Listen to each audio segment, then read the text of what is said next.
Welcome to Bartending 101. This video is about your StrawCaddy. So this is your typical looking StrawCaddy. There's pretty much four, you can't see it because it's stocked. We got four squares here, four chambers. Two of them have the tall straws in the back, two of them have tall straws in front.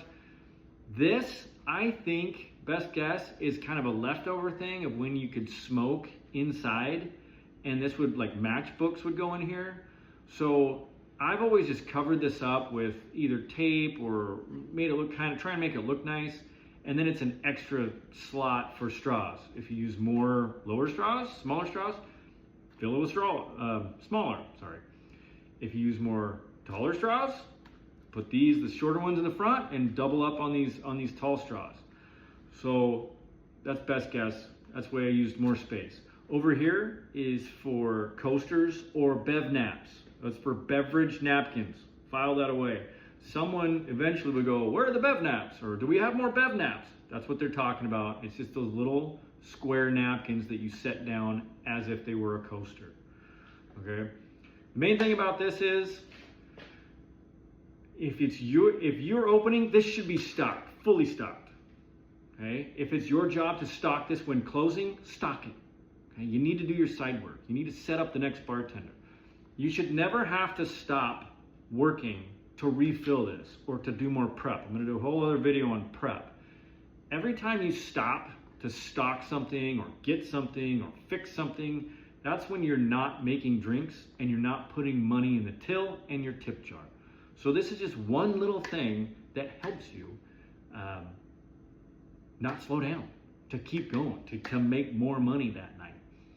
So some places have, I know in New York, when I worked in New York, you have to have individually wrapped straws. I think I don't know if that was a New York City law or, ordinance, or if it was a state law. But those are a lot fatter than these, so you're gonna get a lot less straws and you will have to restock. So just stock up some pint glasses on the side full of those bigger straws, and when you're done with one, just set the next one up there. It's ready to go. You don't have to find this box of straws and grab them and set them back in, okay? Do whatever you can in all areas of your bartending to where you don't have to stop making drinks when it's busy. So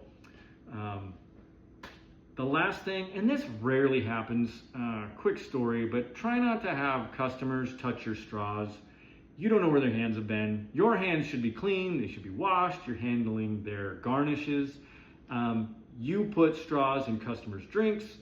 If a customer, guest, sorry, I mess it up too. If a guest goes for a straw, like, I need a straw, and they start reaching, just go, I got it. And if they say anything, it's like, well, it's a health code thing, I can touch them, customers aren't supposed to. The reason is, I worked at a place, pretty decent place, where a guy asked for a toothpick. So we had a bunch of toothpicks in a shot glass. And I held out the shot glass of toothpicks. He licked his fingers, and then he rolled a bunch of toothpicks to get one. And I was shocked. I'm like, how is that okay? And he's like, thanks, and leaves. I'm like, you just licked all my toothpicks. So I dumped those, got a new glass, more toothpicks. After that, we went to individually wrapped toothpicks. So you never know if somebody's gonna lick their fingers and roll them through your straws. They just licked all your straws. So try and avoid having the customers touch your straws. Very rare, very rarely happens. Oh, last thing. I usually take 2 straws. These are really skinny, so you can't get anything through these straws. So I usually put 2 in a cocktail. That way, people can actually taste their drink and get more than just a sip out of each straw. So I know that some of these videos are like, wow, he's talking about straw caddies and muddlers and stuff like that, but I don't know what you know. This is Bartending 101. It's stuff you gotta go through. It's stuff you learn, even about this. So even this mundane stuff, sometimes it's just good to know different things and it helps you in a pinch. So anyway, thanks for watching.